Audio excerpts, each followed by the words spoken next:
नमस्ते फ्रेंड्स, स्वागत है आप सभी का कल्पतरु एकेडमी के ऑनलाइन लर्निंग प्लेटफॉर्म में।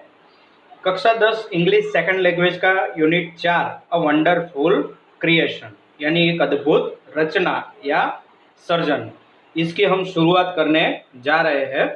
यूनिट का जो प्री टास्क है उसके अंदर गुजराती साहित्य के जाने माने कवि या कविताकार बोटादकर उसकी एक छोटी सी काव्य रचना आपको दी है कि जननी जोड़ सखी नहीं जड़े रे लोल। यहाँ जननी मतलब क्या, तो माता। वैसे आप चित्र देखकर समझ ही गए होंगे कि ये मदर टेरेसा है, जिन्होंने भारत में आकर के जो भारत के बच्चे हैं उनको अपना लिया था। हमारा जो लास्ट यूनिट था an interview with Arun Krishnamurthy, तो उसके प्री टास्क में भी हमने इस हस्ती के बारे में भी देखा था। ये है सिंधुमती सबकले, जो अनाथों की माँ कहलाती है। और शायद इसके इंट्रोडक्शन की आपको ज़रूरत पड़े तो ये है हमारे जो पूज्य राष्ट्रपिता महात्मा गांधी, उसके माता पुतली बाई। और ये आकृति तो आपको पता होगी ही कि माता यशोदा अपने कन्हैया को लाड़ से खिलाते हुए है। और प्राणियों के अंदर भी ये माता और संतान के बीच का प्रेम देखने को मिलता है। तो हमारा ये जो यूनिट है वो उसी के बारे में बताता है। तो हम शुरू करते हैं। उसके पहले जो चैनल पर नए हैं वो चैनल को सब्सक्राइब कर ले और बेल आइकन को प्रेस करके ऑल नोटिफिकेशन अनेबल कर दे, ताकि आने वाली सभी वीडियो के नोटिफिकेशन आपको मिलते रहे। तो सबसे पहले तो ये जो स्लाइड है उसमें जो जो शब्द है उनको हम देखते हैं। तो पहला है एक्सट्रीमली यानी वेरी मच, बहुत ही ज़्यादा। ओवर टाइम, इसका मतलब होता है एक्स्ट्रा टाइम, यानी कोई कार्य करते हैं तो वो कार्य की मर्यादा जो होती है, समय मर्यादा, उससे ज़्यादा समय काम करना। कंसंट्रेशन यानी अटेंशन, बहुत ही ध्यान दे करके। एंजल यानी मैसेंजर ऑफ गॉड, जिसे हम देवदूत कहते हैं, भगवान का जो संदेशा हम तक पहुंचाता है, ऐसी व्यक्ति उसको हम एंजल कहते हैं। रिप्लेसेबल यानी to be used in place of, यानी दूसरों की जगह पर हम जिसको इस्तेमाल कर सके। और लैप यानी गोद, जैसे माँ गोद में बिठाती है, जैसे यहाँ यशोदा मैया अपनी गोद में कन्हैया को बिठाकर खिला रही है, वैसे। तो शुरू करते हैं हम पाठ को। The good Lord was extremely busy that day. उस दिन ईश्वर बहुत ही ज़्यादा व्यस्त थे। He was in to his 6th day of overtime. वो अपने जो कार्य में बिजी थे, वो कार्य का आज 6ठा दिन था। कितना दिन था? 6वां दिन था। When he was working with full concentration, an angel appeared and commented, "You are taking so much care for creating this creature." जब वो अपनी एकाग्रता से कार्य कर रहे थे तब वहाँ पर एक देवदूत प्रकट होते हैं और कहते हैं कि ये जो प्राणी का सर्जन आप कर रहे हो उसमें बहुत ही ज़्यादा ध्यान आप दे रहे हो। मतलब कि आज तक जितने भी सर्जन आपने किए उसमें जितना ध्यान आपने नहीं दिया है, उससे भी ज़्यादा ध्यान आप इस प्राणी के सर्जन में दे रहे हो। तो सामने भगवान उसको जवाब देते हैं, that's true said Lord, do you want to know the details. वो कहते हैं हाँ ये सही है, क्या इसके बारे में आपको कुछ जानना है, यानी विगत जानने की इच्छा रखते हैं आप। तो सामने एंजल कहता है, what are they. The angel was curious. वो कौन है, देवदूत जानने के लिए उत्सुक हो गए। All her parts should be movable and replaceable too. भगवान उसकी जो छोटी से छोटी विगत है वो बता रहे हैं कि उसके जो सभी अंग है वो हलन चलन हो सके और उसको बदल सके, ऐसे होने चाहिए। She has a lap that disappear when she stand up. उसको एक गोद भी दी गई है, जब वो खड़े होती है तब वो गोद अदृश्य हो जाती है, यानी पालथी मारकर बैठती है तो गोद बनती है, जैसे ही वो खड़ी हो जाती है तो गोद क्या होती है, गायब हो जाती है। I have to endure her with a kiss that can cure everything from a broken leg to a broken heart। वो कहते हैं कि मैं उसमें एक चुंबन रखने वाला हूँ जो सभी प्रकार का उपचार कर सकता है। कौन कौन से? तो टूटे हुए पैर से लेकर टूटे हुए हृदय तक, यानी जो कोई अपनी इमोशनल से अपनी इच्छाओं से टूट चुका है तो उनको भी उसकी जो एक प्यार भरी चुम्मी होती है वो ठीक कर देती है। She has to have 6 pairs of hands. She must be able to run on any food available and should have 3 pairs of eyes। कहते हैं कि वो किसी भी प्रकार के खुराक पर वो जीवित रह सकती है, यानी जिस तरह माता आपने देखा होगा कि बहुत ही खाने के लिए कभी कम हो तो भी वो उतने खाने में भी अपना गुजारा कर लेती है, लेकिन संतान को भूखा रहने देती नहीं है। तो कुदरत या ईश्वर कह रहे हैं कि वो उपलब्ध कोई भी खुराक पर जी सकेगी, और हाँ, उसको 3 जोड़ आंख होगी। कितनी आंख होगी? 3 जोड़। तो एंजल पूछते हैं, the angel shook his head slowly and said, a mighty impossible task, I suppose. 6 pairs of hands, no way। वो कहते हैं, देवदूत जो है वो धीरे से अपना सर हिलाते हैं और कहते हैं कि मुझे लगता है कि ये तो बहुत ही अशक्य काम है, क्योंकि हाथ की 6 जोड़ असंभव, क्योंकि हमारा जो शरीर रचना है उसको देखा जाए तो शरीर में 2 हाथ की ही जगह बनाई गई है। तो ऐसे में 6 जोड़ी हाथ यानी कुल मिलाकर 12 हाथ, तो ये तो पॉसिबल है नहीं। तो माइटी का मतलब क्या है? पावरफुल, यानी बहुत ही शक्तिशाली। No, these hands are not a problem for me. It is the 3 pairs of eyes that the mother have to have। Lord looked puzzled।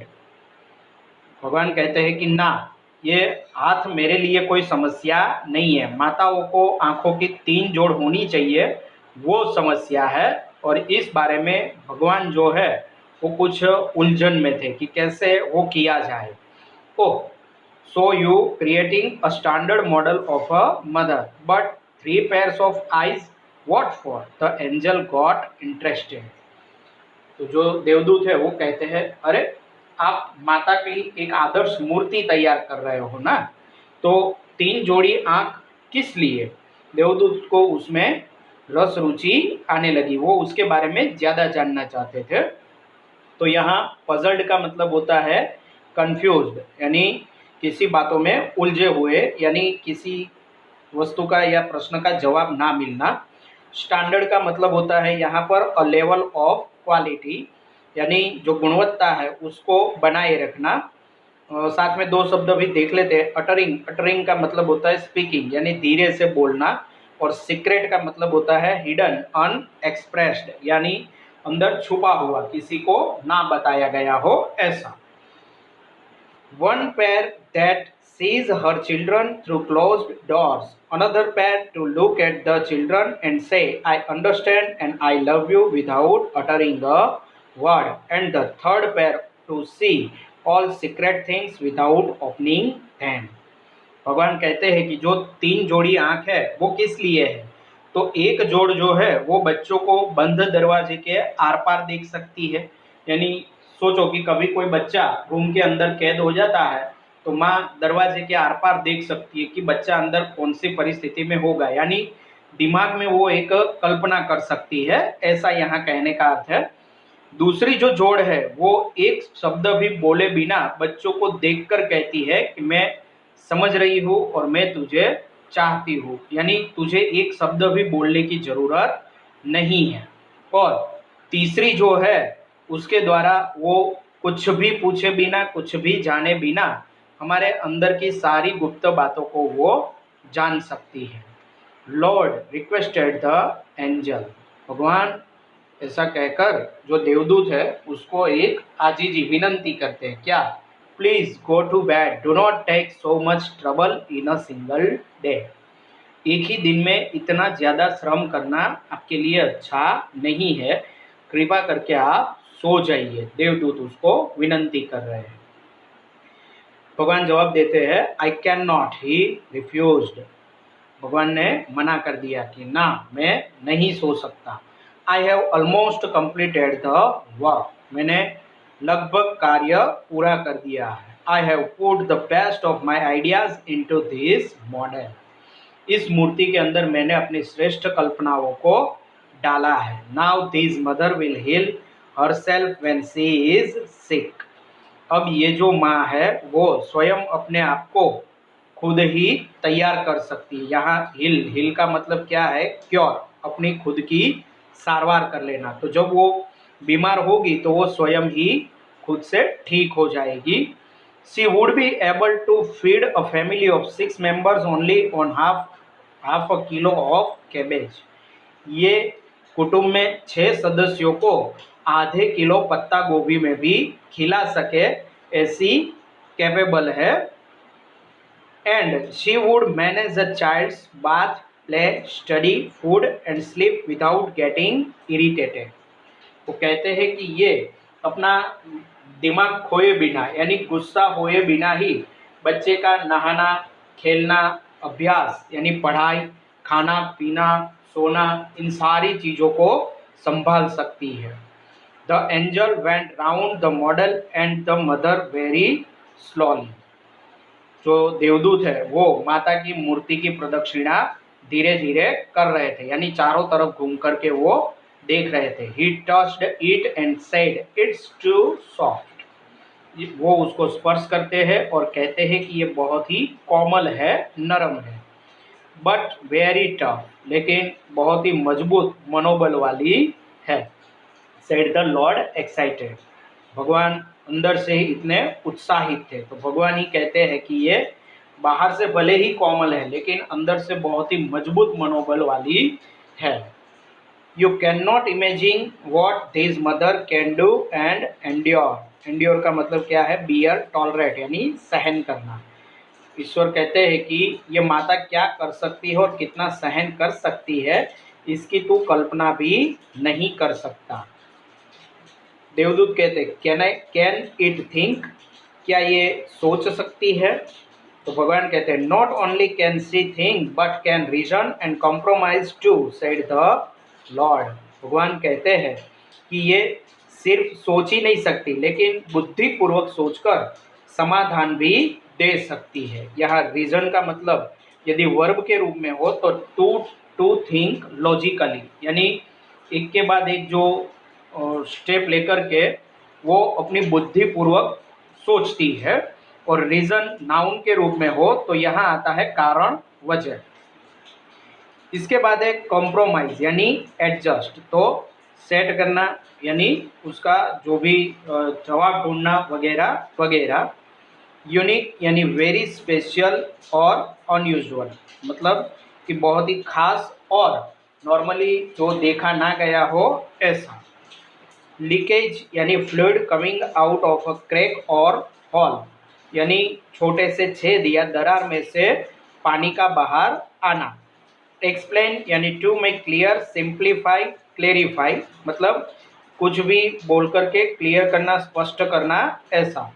Miracle यानी wonder, a very amazing achievement यानी चमत्कार होना। और creation यानी innovation, मतलब surgeon. तो आगे देखते हैं। The angel was impressed, he went closer to the model and move his finger across the cheek. देवदूत प्रभावित हो गए और मूर्ति के नज़दीक जाते हैं और उसके जो गाल होते हैं उस पर अपनी उंगली घुमा रहे थे। Oh Lord, her eyes are leaking, अरे भगवान, इसकी आंखों में से तो पानी आ रहा है।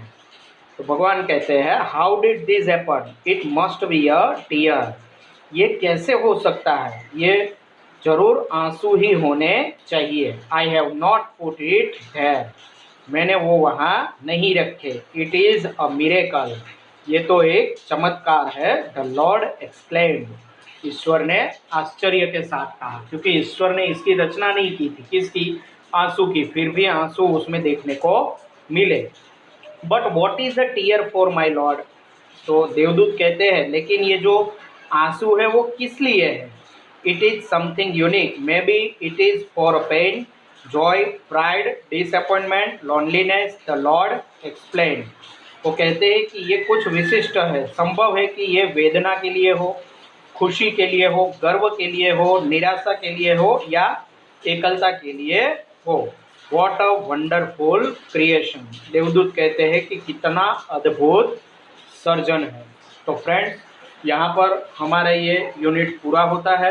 अगले सेक्शन के अंदर हम नए यूनिट के साथ फिर से मिलेंगे। तो जिन्होंने अभी भी चैनल को सब्सक्राइब नहीं किया है वो चैनल को सब्सक्राइब कर ले और बेल आइकन को प्रेस करके ऑल नोटिफिकेशन अनेबल कर दे।